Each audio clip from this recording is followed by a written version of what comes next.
Alors, on va nous aussi essayer de répondre à cette question. Et pour faire ça, je vais inviter mes panélistes à me rejoindre. J'invite donc Stéphane Kner de Cognitalk, Marjolaine Grondin d'Hello Jam, Alexandre Croiseau de Facebook et Julien Nicolas de Voyage SNCF. Bonjour à tous les quatre. Alors vous avez 2 micros ici que vous allez pouvoir vous partager pour répondre à mes questions. Peut-être que pour démarrer cette table ronde, vous pouvez commencer par vous présenter à notre public. Marjolaine, est-ce que tu veux commencer Bonjour, merci. Je m'appelle Marjolaine Grondin, je suis la cofondatrice et la CEO de Jam, qui est effectivement un chatbot, donc ce petit robot dans Messenger, à destination principalement des fameux millennials, et qui a pour objectif de les inspirer dans leur quotidien à découvrir des choses qu'ils vont aimer, donc des restaurants, des bars, des playlists, des recettes de cuisine, mais aussi des blagues, des news, etc. Parfait. Stéphane ? Bonjour tout le monde, Stéphane Kner, fondateur et CEO de Cognitalk. Cognitalk, c'est une entreprise technologique et on travaille sur des technologies de conversation. On met de l'intelligence artificielle dans cet univers de la conversation avec les machines. Et notre objectif, c'est de vraiment faire comprendre les machines quand on leur dit quelque chose. Et j'espère qu'on aura un peu le temps d'en parler. Merci. Alexandre ? Bonjour à tous, je suis Alexandre Croiseau, je travaille chez Facebook où je m'occupe des partenariats plateformes. Ça regroupe plein de différents produits chez Facebook, mais notamment toute la plateforme Messenger, qui est donc au cœur du sujet dont on va discuter aujourd'hui. Merci. Julien ? Bonjour à tous, Julien Nicolas, je suis le directeur France de voyagesncf.com, site que j'espère vous connaissez tous. Du coup, pour démarrer, moi j'ai un peu l'impression qu'il y a beaucoup d'amalgame entre les chatbots et l'intelligence artificielle, les 2 sujets dont on va parler aujourd'hui. Il y a eu beaucoup d'actualités sur ces 2 thématiques sur les 18 derniers mois, on va dire. Est-ce qu'on peut commencer par un peu des définitions pour être bien sûr d'être tous d'accord sur ce dont on parle ? Stéphane, comment est-ce qu'on peut différencier un peu les deux, qu'on a souvent tendance à mélanger un peu aujourd'hui ? Oui, c'est vrai qu'on en parle beaucoup, la presse en parle beaucoup. 2016, c'était l'année de l'intelligence artificielle, c'était l'année du chatbot. Bon, je ne suis pas sûr que je vais parler pour tout le monde, mais je pense qu'il y a des définitions très simples avec lesquelles on peut démarrer ce matin. Un chatbot, c'est un logiciel, c'est un software qui est capable d'avoir une conversation, soit par la voix ou soit par le texte. Je pense qu'avec ça, je suis tout dans le vrai. Après, ce logiciel, ça peut être compliqué, ça peut permettre une vraie conversation avec beaucoup d'échanges, ça peut être très très simple, ça peut être monotage, ça peut être pluritage. Donc il y a une très grande panoplie de chatbots différents. Je pense qu'il convient de dire que c'est vraiment différent d'une intelligence artificielle. Je pense que la plupart des chatbots, ou même l'intégralité des chatbots aujourd'hui sur le marché, ne sont pas des intelligences artificielles. Le terme intelligence artificielle, c'est certainement très difficile à définir. Pas le mot artificiel, ça va, mais le mot intelligence, si vous demandez 100 experts, soi-disant experts de l'intelligence, vous aurez probablement 100 définitions différentes. Donc c'est pas facile. Je pense qu'une définition très pragmatique, c'est de dire une machine qui sait faire des choses que normalement on attribue à l'homme dans ses compétences, alors on a une espèce d'intelligence devant nous. Et je pense que ce qu'on verra dans la discussion, c'est qu'avec les chatbots aujourd'hui, on n'y est pas. Donc on n'est pas encore très loin d'une véritable intelligence artificielle. Et ceux qui suivent un peu la presse, ils ont certainement lu beaucoup de choses sur le machine learning et l'amalgame qu'on fait entre le machine learning et l'intelligence artificielle.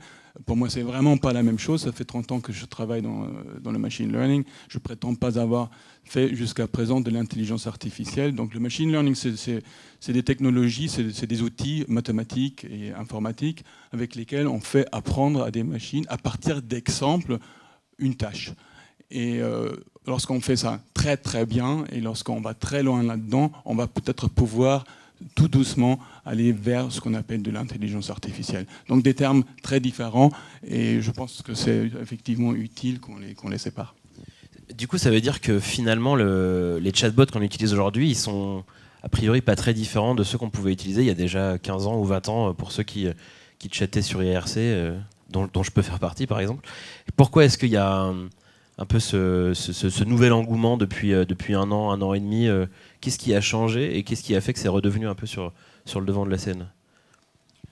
À part si je parle d'un point de vue technologique, il y a quand même eu quelques progrès. Le machine learning il a fait des progrès ces dernières années. Probablement tout le monde dans la salle a déjà entendu de ce buzzword de deep learning. Mais il y a une vraie révolution, puisque c'était ça le thème de cette tour de table. Il y a une vraie révolution derrière ça. Donc on a fait beaucoup de progrès ces dernières années autour de ce deep learning. Et on commence vraiment à pouvoir aligner des compétences qui vont dans le sens des capacités humaines. Donc oui, il y a du progrès, mais je pense que ce que nous l'avons entendu de la part de Julien juste avant, il y a aussi le fait qu'il y a un besoin. Il y a un marché dehors, il y a une authenticité qui est véhiculée par la conversation qu'on peut difficilement véhiculer autrement. Moi, je crois fondamentalement que nous tous ici dans cette salle, nous sommes des êtres sociaux, et quand on dit social, on dit qu'il faut interagir, communiquer avec les autres. Donc c'est un besoin, c'est un plaisir, et c'est quelque chose qui nous définit. Et de ramener ça dans le commerce et dans le commerce online aujourd'hui, et de l'amener aussi dans ce monde mixte, digital, analogue, c'est-à-dire là où nous avons l'habitude depuis des millions d'années de vivre, et le monde des machines, je pense que c'est une évolution très naturelle. J'ai l'impression aussi qu'on a un peu changé la façon dont on fait interagir cette chatbot avec les internautes. Marjolaine, peut-être que tu peux nous expliquer, vous, chez Hello Jam, vous avez par exemple travaillé pas mal sur les scénarios de réponse aux insultes de votre robot. J'ai l'impression aussi que c'est ce qui fait que ça devient plus naturel et plus répandu d'utiliser les chatbots, c'est qu'on les rend plus naturels, presque plus humains. Ouais, on travaille énormément sur la personnalité de Jam, et en fait on se dit que la façon dont on design aujourd'hui, c'est avec le texte, c'est avec les mots, c'est avec la fréquence, c'est avec la taille d'un texte, et on n'a plus d'interface.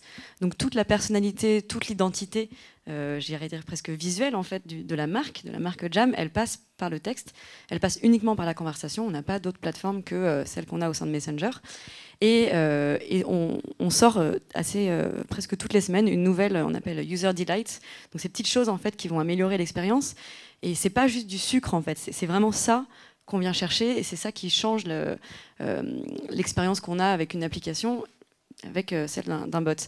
Et justement, une de nos récentes fonctionnalités, c'est les insultes. En fait, on se rend compte que les gens aiment bien insulter un bot pour le tester, parce qu'ils se disent que voilà, c'est du one-to-one, je suis dans l'intimité de ma conversation, je raconte ce que je veux. Et en fait, on s'est dit, ok, est-ce que Jam, on veut qu'il soit bienveillant, on veut qu'il soit candide, mais on veut pas qu'il soit bonne poire, parce qu'en fait, on n'attend pas de ça d'un ami. Finalement, les gens avec qui on s'entend bien, c'est pas quelqu'un qui se laisse insulter, c'est quelqu'un qui a un peu de répondant, et c'est pas forcément vulgaire, mais qui quand même s'assume, etc.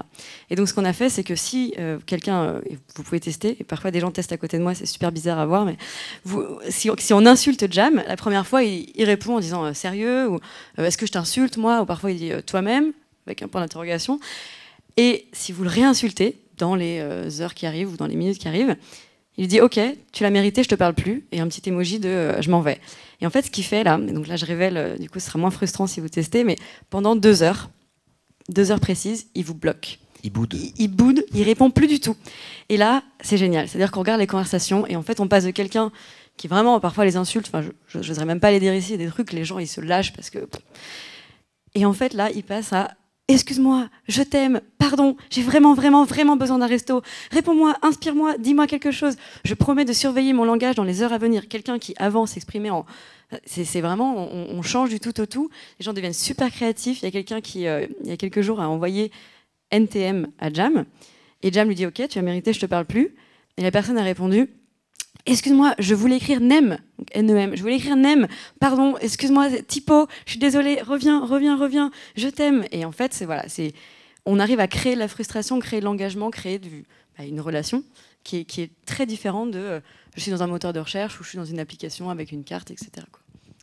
Julien, sur les différents bots que vous avez pu créer chez Voyage SNCF, est-ce que la personnalité des bots, ça a été aussi un sujet important sur lequel vous avez travaillé ?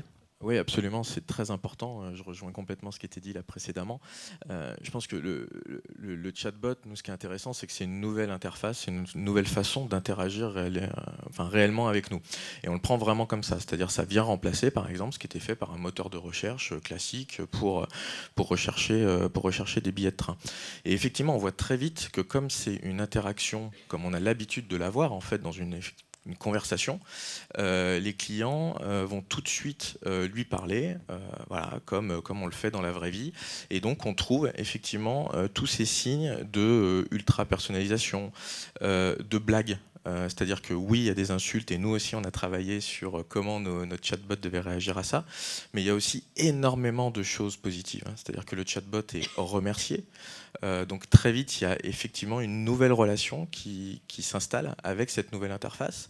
Et puis il y a des blagues, c'est-à-dire qu'on peut partir sur autre chose. Les clients rentrent par un vrai besoin, vont chercher par exemple des billets de train, et puis on a un certain nombre de clients qui demandent à notre bot de lui raconter des blagues.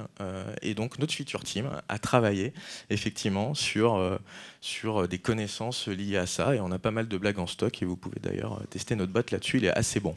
Nous aussi. Alexandre, j'ai l'impression que chez Facebook, vous avez quand même pas mal participé à ce renouveau des bots sur les 12 à 18 derniers mois. Pourquoi est-ce que c'était important pour vous de travailler là-dessus, d'ouvrir la plateforme Messenger? Est-ce que, voilà, quel a été un peu le point de départ, la prise de décision pour ouvrir cette plateforme? D'abord, comme disait Stéphane, je pense que ce qui est important de comprendre, et je trouve que c'est intéressant d'appeler l'événement aujourd'hui conversation plutôt que chatbot, c'est qu'effectivement, on est tous des êtres sociaux, et notre façon naturelle de communiquer, c'est par la conversation. Je pense que la vidéo d'intro l'expliquait assez bien. Et donc, c'est aussi pour ça que les applications de messaging, globalement, ont un succès retentissant. C'est parce que c'est une façon super facile de parler à n'importe qui dans le monde, de parler à quelqu'un qui est dans la même pièce également. Et la technologie, là où elle est la meilleure, c'est quand elle sait être transparente et quand elle sait se faire oublier. Je pense que les applications de messagerie aujourd'hui participent de ça. Donc c'est une évolution qui est très naturelle. Donc les gens passent beaucoup de temps à communiquer dans ces applications-là. Le problème, c'est comment faire interagir un business avec une personne dans cet objectif conversationnel. Ce qui n'est pas évident parce que ça ne scale pas. Aujourd'hui, quand je parle avec mon boulanger, c'est moi qui parle avec lui, il ne peut pas parler avec 3 clients en même temps. Et quand on est un business, on a forcément plutôt des milliers de clients à qui on a envie de parler de façon personnalisée et dans une vraie conversation. Donc, quand on a ouvert la plateforme Messenger il y a 1 an, c'est vraiment cet objectif-là, de se dire comment on passe d'une conversation à one-to-one à une conversation entre un business et X personnes, tout en gardant ce côté unique qui est la discussion. On en est vraiment tout au début. Ça fait 1 an que la plateforme, un peu plus d'1 an que la plateforme est ouverte. On a déjà eu plus de 100 000 bots qui ont été créés sur cette plateforme. Donc on considère que c'est un énorme succès.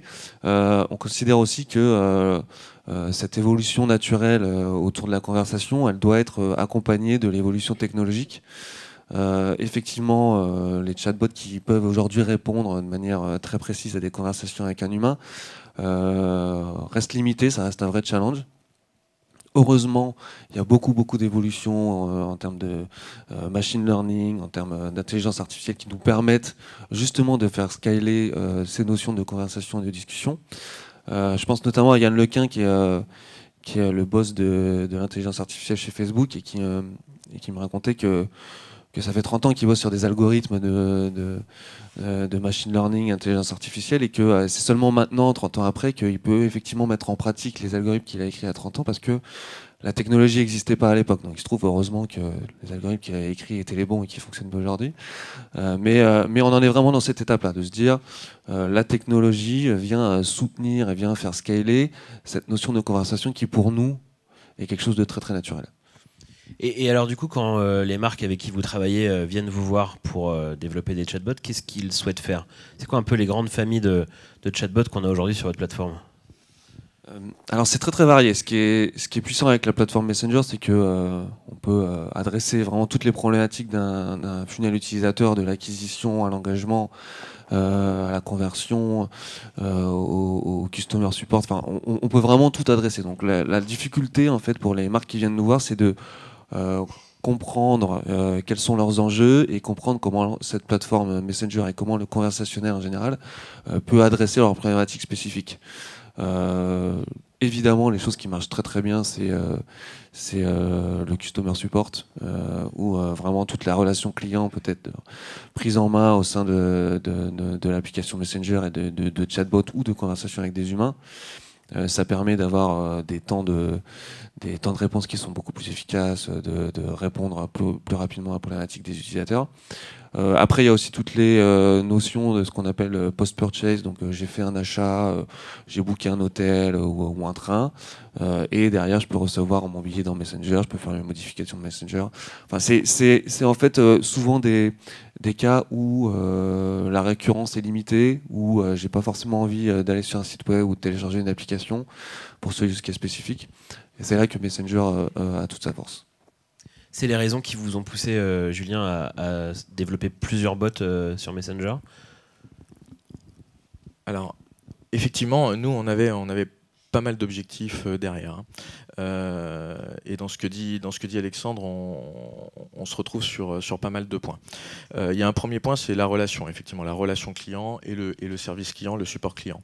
Nous, l'objectif, c'était d'être encore plus disponible pour nos clients, d'être encore plus réactif. Donc tout ce qu'on peut effectivement amener en interaction avec un bot qui nous permet finalement, on est là 24 heures sur 24, dans votre fil Messenger par exemple, vous pouvez nous contacter facilement, avoir une réponse immédiate. Donc ça c'était pour le côté immédiateté, ça répond à des problématiques de mobilité aujourd'hui. Ça répond à des problématiques d'instantanéité. Et puis, quand on ne sait pas répondre ou quand il y a besoin d'un complément, évidemment, des escalades qui vont vers nos services clients. Mais donc, il y avait clairement, effectivement, un objectif de encore plus d'efficience et encore plus d'ouverture vis-à-vis de nos clients en étant tout le temps joignable. Le deuxième point, c'est un bon exemple, parce que nous on est dans le voyage, il y a tout ce qui peut être sur l'accompagnement et le post-purchase, donc tout ce qui est sur l'après-achat. Et nous par exemple, on a des fonctionnalités, on a lancé une fonctionnalité qui permet d'envoyer sa confirmation de commande dans Messenger.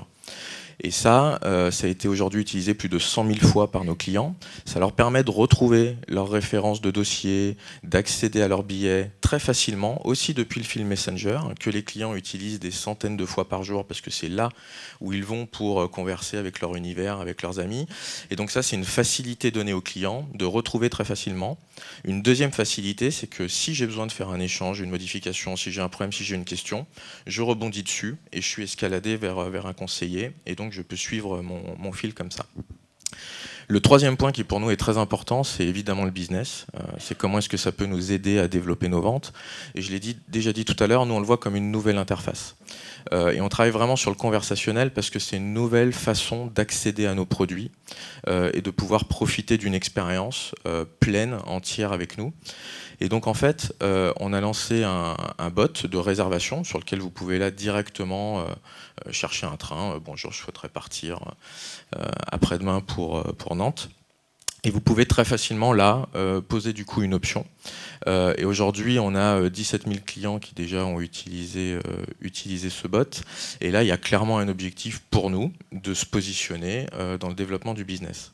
Le point qui est important, et je finirai là-dessus, c'est que chez Voyage SNCF, on a toute la palette, on essaie de travailler sur l'ensemble de la palette des possibles. Donc on a le site web, on a un site mobile, on a des applications, et aujourd'hui on a les bots. Et ce qui est intéressant, c'est qu'une application, vous allez la télécharger quand vous avez une relation aussi très fréquente avec une marque, quand vous allez l'utiliser plusieurs fois. Donc un besoin qui s'inscrit dans le temps. Le bot, c'est aussi un moyen pour quelqu'un qui est plus occasionnel, de nous trouver très facilement, de faire une réservation. Bah voilà, à un moment, j'ai un besoin ponctuel, je peux le faire par ce biais-là. Et je ne suis pas obligé d'aller installer des applications sur lesquelles l'effort est un peu plus conséquent d'un point de vue client au démarrage. Est-ce que vous étiez convaincu dès le départ que les plateformes de messaging, et notamment une partie des conversations automatisées, ça allait effectivement améliorer l'expérience support client et générer du business, comme c'est le cas aujourd'hui? Ou est-ce qu'on était encore dans de l'expérimentation qui a l'air de bien fonctionner pour le moment, mais c'est surtout une expérimentation? Non, pas convaincu. Enfin, clairement, nous, on est dans le test and learn et l'expérimentation. Donc, comme tout le monde, on voit l'explosion du messaging. Tous nos clients sont sur ces plateformes-là. Donc, on a réfléchi à comment est-ce qu'on pouvait se positionner pour être à la rencontre de nos clients. Par ailleurs, c'est aussi des demandes qui émanent de leur part. Très vite, nous, très tôt, on avait été sur... parmi les premières marques à avoir des pages Facebook, parmi les premières pages, les marques à avoir des fils Twitter. Et là, de la même façon, on se positionne là où sont nos clients. Et puis après, on observe si ça prend ou si ça prend pas. C'est le client qui sera juge à la fin. Donc non, par contre, on a des vraies convictions sur le fait que le conversationnel va complètement changer l'expérience client dans les années à venir. Parce qu'on revient effectivement sur quelque chose qui était... très processé. En fait, on vous demande de rentrer une origine dans une case, une destination dans une case, une date dans une autre, etc. Et de passer sur quelque chose qui est beaucoup plus naturel, la façon dont vous demanderiez à quelqu'un quelque chose que vous voulez faire. Et pour nous, se rapprocher finalement du coup du fonctionnement même de ce que nous sommes est hyper important. Du coup, j'ai une question qui est posée par un participant sur Klaxoon. Est-ce qu'on peut déjà dire que l'expérience a été rentable pour vous ou on assume que de toute façon c'est qu'une expérimentation et ce sujet-là arrivera un peu plus tard? Alors, la rentabilité est difficile à donner comme ça. Ce qui est sûr, c'est que ce qu'on observe aujourd'hui, il y a une vraie appétence de nos clients. Je vous l'ai dit, déjà plus de 100 000 qui, par exemple, ont envoyé leur confirmation de commande sur Messenger, c'est qu'il y a un besoin et que ça leur est utile. Le deuxième point, sur les 17 000 qui ont utilisé notre bot de réservation, ce qu'on voit, c'est qu'effectivement, les clients vont jusqu'au bout du process, donc posent réellement des options et derrière vont payer. Donc on n'est pas là dans quelque chose de conceptuel, mais on est déjà dans des vrais résultats. C'est encore tôt pour parler de rentabilité. 17 000 clients à l'échelle de voyagesncf.com, ça reste quelque chose de petit. Mais pour nous, ce qui était important, c'est de faire travailler nos équipes sur ces briques conversationnelles qu'on peut utiliser dans le messaging, qu'on pourra utiliser demain avec des box qui sont dans votre salon. C'est cet investissement qu'on pense qu'il faut faire aujourd'hui parce qu'on est persuadé que ça changera l'expérience client. Marjolaine, pourquoi est-ce que vous avez décidé de lancer Jam immédiatement dans un mode conversationnel, par SMS d'abord, si je dis pas de bêtises, puis sur Messenger? Pourquoi avoir choisi ça plutôt que de lancer une application mobile comme ça peut être un peu plus classique, traditionnel, répandu? Alors justement, c'est pas exactement ce qui s'est passé. On a commencé par faire une application mobile et un site pour résoudre le problème qu'on avait identifié, qui était à l'origine pour les étudiants. Et comme je disais, maintenant on est sorti des étudiants. À l'origine, on était étudiants nous-mêmes et on s'est dit, quand j'arrive dans un nouveau campus, dans une nouvelle ville, j'ai toujours les mêmes problématiques, savoir où sortir, trouver un appartement, un job, etc. Et j'ai pas de solution qui corresponde. Et notre première intuition, ça a été de dire on va créer une plateforme d'échange, un genre de Le Bon Coin, qui va permettre aux étudiants de se partager des bons plans. Et en fait, quand on a lancé ça, on l'a poussé très fort dans les universités et les écoles dans lesquelles mon associé Loïc et moi on était. Et ça a commencé à prendre, on a pu observer les usages parce que on était sur place. Alors, je ne vais pas faire de l'histoire révisionniste, mais parce qu'on discutait avec nos utilisateurs, donc du coup on arrivait à les convaincre de venir sur la plateforme, etc. Et en fait, ce qui était un petit hack au départ est devenu notre valeur première. C'est-à-dire que on a créé du contenu qu'on a posté sur la plateforme pour leur dire regardez à quoi ça peut ressembler si vous venez, si vous participez, si vous jouez le jeu. Et les gens venaient et passaient du temps à scroller, à regarder, à consommer énormément de contenu, mais ils n'en postaient pas beaucoup, ils commentaient pas, ils réagissaient pas. Et donc il y a 2 ans, on a tout jeté, on a jeté 1 an et demi de code, de design, de sueur à la poubelle et on a dit ok, on reprend à zéro et on va voir comment ça se passe. Et on a proposé à des utilisateurs de venir nous voir, on était accéléré au Nouma dans le Sentier à Paris à l'époque. Et donc on était vraiment autour d'une table avec eux et on leur disait voilà, j'ai des nouvelles idées d'application, regarde mes mock-ups, regarde les dessins, qu'est-ce que t'en penses? Et en fait très vite, on est passé même de ce questionnaire un peu établi de notre part à la page blanche, mais vraiment blanche, en disant, il nous disait, mais si tu veux vraiment m'aider, moi je vais te dire ce que je cherche et puis tu vas me le trouver. Donc c'était, je cherche une salle de gym dans le 18e, près de chez moi. Je cherche une idée de cadeau pour ma copine, une idée d'endroit où emmener mon date Tinder, une idée de stage, etc. Et en fait, on a commencé on a dit, ok, je prends ton mail, je reviens vers toi dans les 24 heures. Donc on leur posait des questions, on cherchait le contenu, on affinait, on leur renvoyait. Et on a commencé à converser avec eux comme ça. Et en fait, en 2 semaines, on a 800 personnes qui se sont passées la balle de l'adresse mail qui est devenue un numéro de téléphone. Donc on a mis en place, on n'a jamais eu la carte SIM en fait, tout de suite on est passé sur des services web. On était une petite équipe derrière à répondre aux questions. Et très vite, en fait, en 3 mois, on est passé du SMS à Messenger. On a fait vivre les 2 canaux. On a même essayé Twitter, le DM, mais c'était 1% de notre trafic, parce que les gens n'utilisent pas trop le DM Twitter. Et on a fait vivre ces deux canaux, donc, qui étaient le SMS et Messenger, en disant, voilà, je me retrouve beaucoup dans l'idée d'ubiquité, de dire finalement on est partout et la plateforme n'est pas ça qui compte. Et chez nous, c'était vraiment important de dire on est plateforme agnostique. Et aujourd'hui, on est passé 100% sur Messenger. Et ça rejoint cette idée d'être plateforme agnostique dans le sens où tous nos utilisateurs sont dessus. Et en fait, être sur Messenger, c'est juste parler. On se dit pas genre je suis dans Facebook, c'est Facebook et pas un autre. C'est juste je discute et peu importe en fait. Et les services que propose l'écosystème Messenger sont clairement avantageux par rapport à du SMS qui est coûteux, qui a des temps de latence, on le reçoit en 30 secondes, on n'a pas de, c'est pas riche comme plateforme, etc. Donc aujourd'hui on est 100% Messenger, mais en tout cas non, on est passé de l'appli à de la conversation. Ok, ça m'amène à une question qui a été posée sur Klaxon aussi. Est-ce qu'il n'y a pas quand même un petit risque à monter complètement son business, son service ici sur une plateforme sur laquelle on n'a pas la main pour le coup? Je pense que c'est le même risque que de faire une appli sur iOS ou sur Android finalement. Okay. Est-ce que c'est une question qu'on se pose aussi chez Voyage SNCF, si ça devient un canal de vente sur lequel on n'a pas vraiment la main, et même si c'est des gens très sympas chez Facebook, on le voit, mais malgré tout, on n'a pas vraiment la maîtrise comme on peut l'avoir sur son site web. Est-ce que c'est un petit risque qu'on assume de prendre, ou est-ce que ça pose aussi des vraies questions le jour où on décide de lancer un chatbot? Non, je pense que on n'a pas la maîtrise sur la plateforme. Et donc on est sur une plateforme qui est Messenger. Le service en tant que tel, vous avez la maîtrise. Il se trouve qu'il y a plein de plateformes qui existent. L'une d'elles, c'est Messenger. Il y en a d'autres. Les clients sont dessus. Et donc, nous, on vient proposer des services sur ces plateformes-là. Je pense que de toute façon, il faut dépasser cette peur-là et composer avec. Là où sont vos clients, on doit être présent pour répondre à leurs demandes et à leurs besoins. Donc, nous, on ne le prend pas comme ça. On le prend plutôt comme des vraies opportunités. C'est vraiment des opportunités de contact et d'interaction supplémentaires. On voit que ça nous permet, comme je le disais, d'être à certains moments plus ouverts, à certains moments plus accessibles. Ça permet d'être dans l'instantanéité, d'être dans la rapidité. Et je pense que vraiment, ça dépend des usages et des moments. Il y a des moments, les personnes seront plus dans l'inspirationnel et donc elles vont aller chercher beaucoup de contenu, elles vont vouloir aller sur notre site web, elles vont vouloir regarder des destinations. Il y a des moments, elles sont dans un achat immédiat, ponctuel, et du coup, effectivement, passer par nos services Messenger répond complètement à ce besoin-là. Oui. Effectivement, pour moi, il faut dépasser la peur, et je suis complètement d'accord avec cette idée de c'est une opportunité. Et en fait, si pour une raison X ou Y, la plateforme nous était coupée, si en fait un bot doit pouvoir se dire finalement ma marque elle est assez forte et le service que je rends il est assez fort pour que si je dois changer de plateforme, les gens me suivent. Et si les gens ne suivent pas et qu'ils se disent juste ah c'est plus dispo, tant pis, je recommande, enfin ma vie continue, ça ne change rien. C'est que peut-être qu'il fallait pas non plus continuer et s'entêter dans Messenger. Donc je pense que voilà, si la marque elle est assez forte, si le service il est fort et la communauté derrière, elle bougera.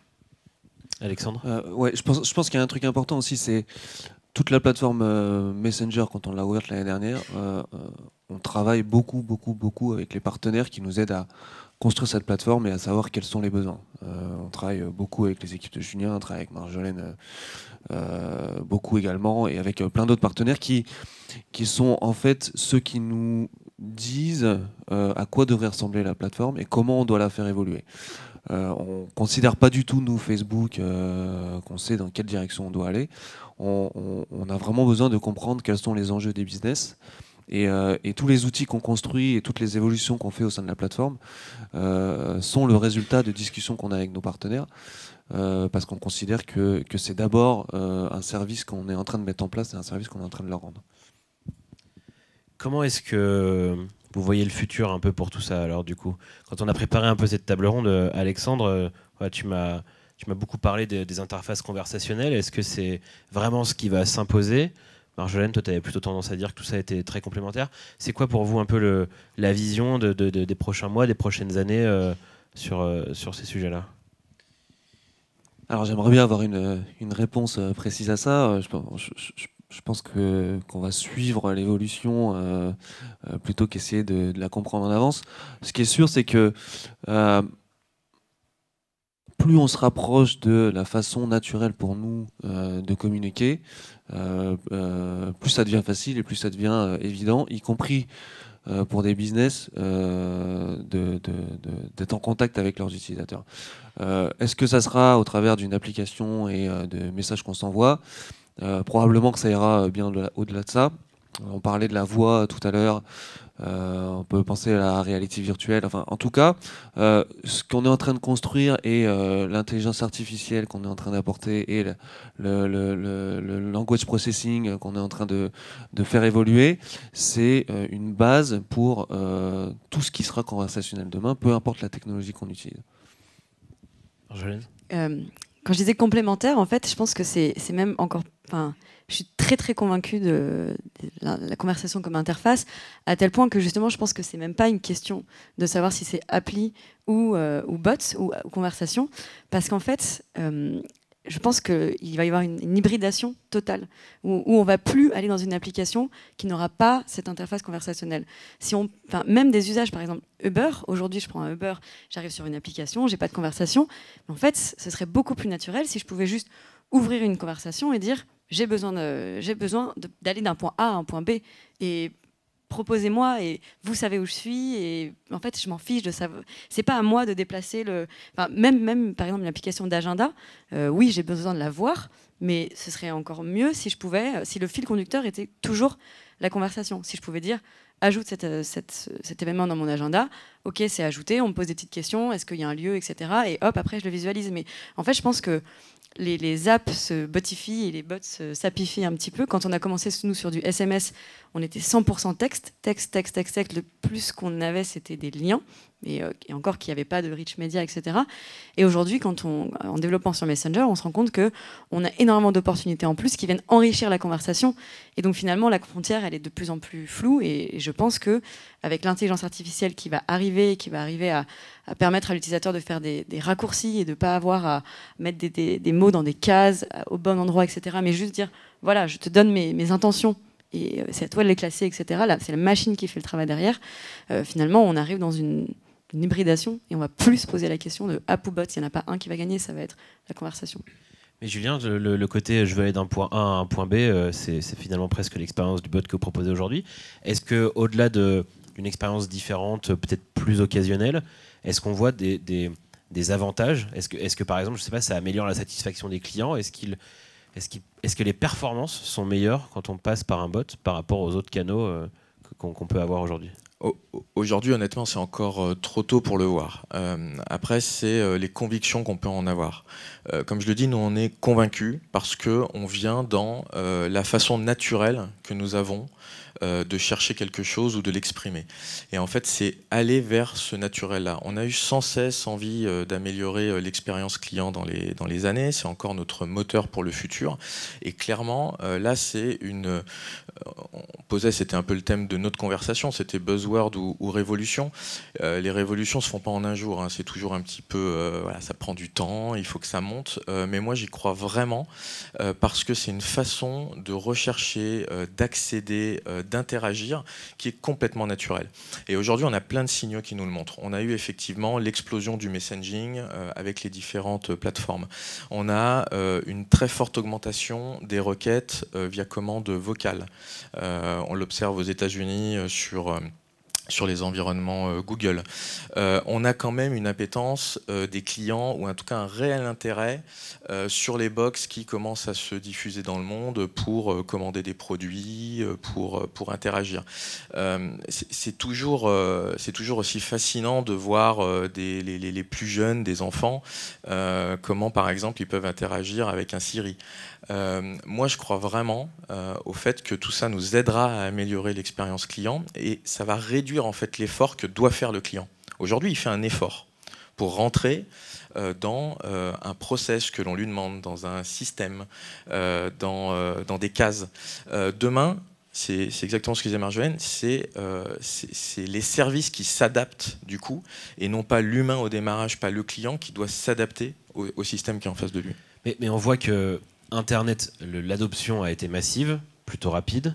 Les applications mobiles, ça a été massif, plutôt rapide. Là, on est en train de dire que les interfaces conversationnelles, automatisées, chatbots, intelligence artificielle, c'est tellement naturel qu'en fait, on fait tomber des barrières qui pouvaient rester chez certaines personnes et que donc l'usage va être encore plus massif et plus rapide. C'est ça, en fait ? C'est toujours difficile à dire parce qu'on n'a pas de boule de cristal. Ce que je crois, c'est que quand les services sont là et représentent une vraie valeur ajoutée, effectivement, l'adoption pourra être très rapide. Et donc, en fait, ce qu'on a vu, c'est que des acteurs des plateformes ont permis le développement de ces services. Facebook est un exemple. Et c'est vrai que les annonces l'année dernière de Facebook ont permis de donner, on va dire, un élan, un top départ, en se disant ça y est, il y a une plateforme qui est assez mature, on peut y aller. Maintenant, il faut que les entreprises proposent des services qui répondent aux attentes des clients et qui fonctionnent. Et je pense que là, il y a des chiffres qui ont été donnés par Alexandre. Des centaines de milliers de bots ont vu le jour. Et c'est très bien. Et il y en a des pourris, il y a plein de trucs qui servent à rien, il y a plein de trucs qui ne fonctionnent pas, mais il commence à émerger des bots qui fonctionnent. Et à partir du moment où on va commencer à avoir des choses qui tournent très bien, c'est là où on aura, à mon avis, l'effet de levier sur l'utilisation client. Mais Stéphane, pour que ça marche, est-ce qu'il faut du coup continuer à avoir des vraies innovations et une vraie amélioration sur la partie intelligence artificielle, reconnaissance un peu du langage naturel au sein de la conversation? Et on a aussi commencé à parler de ces boîtiers connectés qu'on a chez soi, type Alexa d'Amazon, Google Home, tout ça. Est-ce que la voix, parce qu'aujourd'hui c'est aussi une question de klaxon, mais on doit continuer à écrire avec un clavier pour poser ces questions à un bot, est-ce que la voix va être aussi une façon de faire tomber les dernières barrières qui resteront demain ? Oui, moi je pense que c'est super intéressant ce qu'on a entendu parce que globalement, on est tous d'accord à dire que le conversationnel, c'est ça l'avenir. Et je pense que ta question, Simon, elle est très bonne. Qu'est-ce qui nous retient aujourd'hui? Qu'est-ce qui freine encore? Et je pense que contrairement à l'exemple de Internet, contrairement à l'exemple de la mobilité, nous avons un vrai challenge technologique encore devant nous. Et c'est pour ça que j'ai commencé tout à l'heure par dire que 2016, malgré le fait que c'était l'année de l'intelligence artificielle et l'année du chatbot, je pense qu'on a encore beaucoup de travail devant nous. On n'y est pas. On n'a pas encore atteint le niveau, au niveau de l'intelligence artificielle, qui nous permet de mettre un bot en face et de traiter n'importe quel problème dans toute sa complexité et dans son contexte.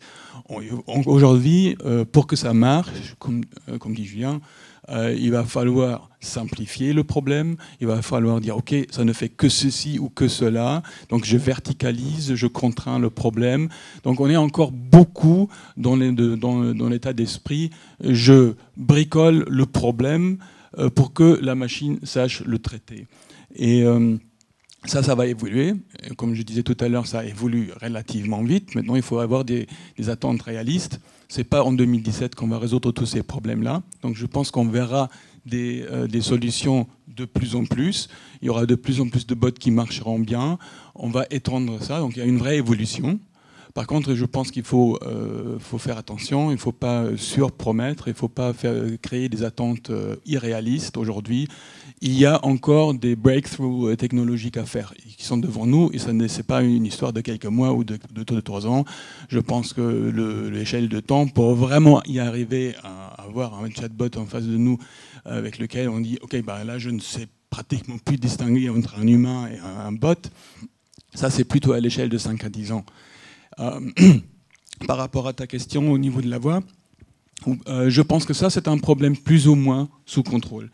Aujourd'hui, la reconnaissance de la parole, on est, au moins dans les laboratoires les plus avancés, chez Facebook, on est très loin là-dedans, chez Google aussi, et chez Amazon, ils ont fait des progrès énormes, chez Microsoft, ça avance très très vite aussi. Donc tout le monde aujourd'hui est capable d'avoir une reconnaissance de la parole qui est quasiment, presque au niveau humain. Donc ce verrou-là, lui, il va disparaître et oui, on va pouvoir parler et pas seulement texter. Mais ce n'est pas encore l'interface principale qu'on propose aux utilisateurs. On continue à proposer un clavier comme première interface. Encore une fois, je pense que cette barrière-là, elle va pouvoir tomber. C'est peut-être et très vite.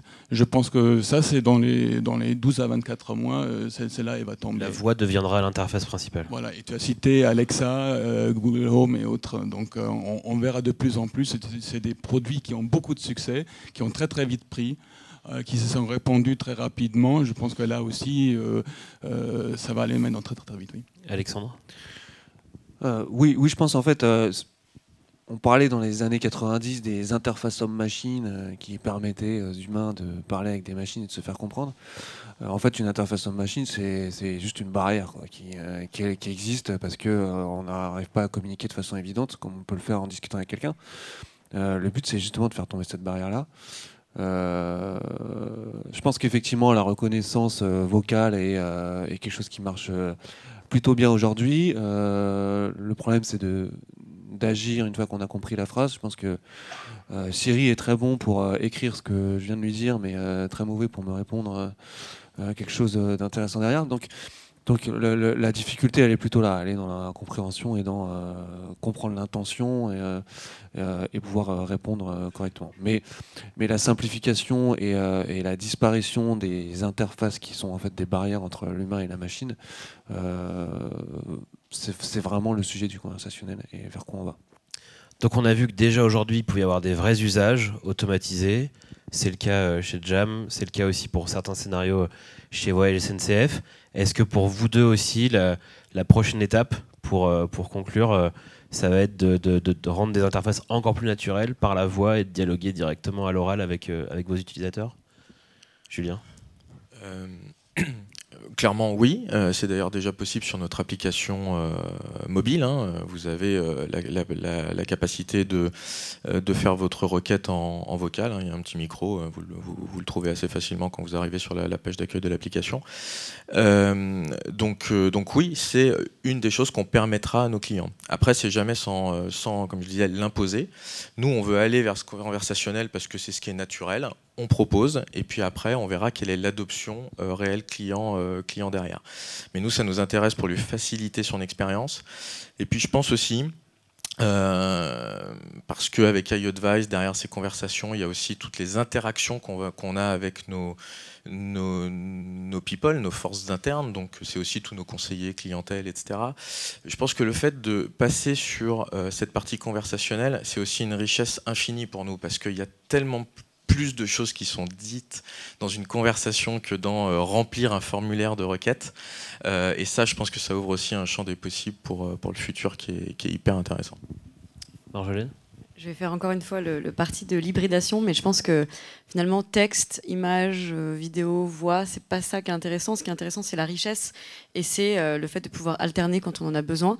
Parfois, c'est vrai que c'est plus facile de dire j'ai besoin de ça, mais que la réponse en face soit pas de la voix, mais par exemple de l'image. Et Alexa vient d'ajouter dans sa dernière version un écran. Et ça me paraît naturel parce que quand on dit Alexa, qu'est-ce qu'il y a au cinéma ? Enfin, c'est bien sympa de me décrire les scénarios et les horaires, mais il y a un moment où c'est peut-être mieux de me donner 5 bandes annonces et où je vois très bien l'horaire et sur une carte où est-ce qu'ils sont situés. Enfin, c'est pas la question. La question, c'est la fluidité et c'est pouvoir. Parfois, j'ai besoin juste de dire avec la voix change la chanson, allume la lumière. Est-ce qu'il fait beau ? Oui, j'ai pas envie d'aller voir Alexa et de lui taper mon texte, c'est clair. Mais parfois, je peux lui poser une question tiens, tel acteur, etc. Bah, si on me le montre, c'est clairement plus intéressant. Donc, je pense que c'est proposer la voix quand il le faut, mais je pense que le texte a énormément de richesse, le visuel a énormément de richesse, et que je ne crois pas trop au 100% voix. Et aujourd'hui, on le voit, on passe moins de temps à appeler que finalement à interagir, à envoyer des gifs, des vidéos, des stickers, des emojis. Voilà, la façon dont on construit un texte, dont on s'exprime, la ponctuation, c'est aussi riche finalement que d'appeler quelqu'un ou même de laisser un message vocal. Du coup, la question qu'on posait sur la table ronde, c'était intelligence et chatbot, est-ce que c'est un buzzword ou une révolution ? Pour finir, Stéphane, buzzword ou révolution, du coup ? Je pense qu'il y a une vraie révolution et je pense qu'elle est en marche. comme je disais tout à l'heure, je pense qu'il faut être juste réaliste au niveau des attentes. Donc il y a encore un long chemin. Je suis d'accord avec tout ce qui s'est dit sur le multimédia, sur l'importance de rendre tout ça naturel, et on est sur la voie de le faire. Aujourd'hui, c'est souvent encore un mélange entre des bots et des humains, des opérateurs humains. Je pense que c'est très bien. On va vers des co-bots, c'est-à-dire des équipes entre des humains et des bots. Donc tout ça, c'est des pas intermédiaires. Et encore une fois, je pense qu'il faut être juste réaliste. Il faut se donner encore quelques années pour arriver à vraiment intégrer quelque chose qui ressemble à une intelligence artificielle digne de ce nom. Marjolaine, en un mot, buzzword ou révolution? Je pense que ce ne serait pas un buzzword pendant autant de temps s'il n'y avait pas une vraie révolution derrière. Ok. Alexandre? J'espère que ceux qui ont répondu buzzword sur Klaxoon vont quitter la salle aujourd'hui. Non, évidemment, je pense qu'une révolution, c'est parce qu'on est tout au début vraiment de ça, qu'il reste plein de choses à faire, à la fois sur la partie technique que sur la partie humaine. Mais c'est définitivement une autre façon d'interagir avec la technologie. Julien? Oui, moi je l'ai déjà dit, je pense que c'est une vraie révolution. Et après, elle prendra du temps. Donc on est effectivement au début de l'histoire. Et c'est là où du coup, je trouve que ça ouvre un champ des possibles hyper intéressant, c'est hyper inspirant. Et c'est enfin effectivement le moyen de revenir sur une force de l'expérientiel qui sera encore décuplée. Donc ouais, une vraie révolution. Bon, si vous avez envie de vous lancer dans cette révolution, il y a un atelier cet après-midi concret sur comment lancer son chatbot. Merci à tous les quatre d'avoir répondu à nos questions, d'avoir accepté notre invitation.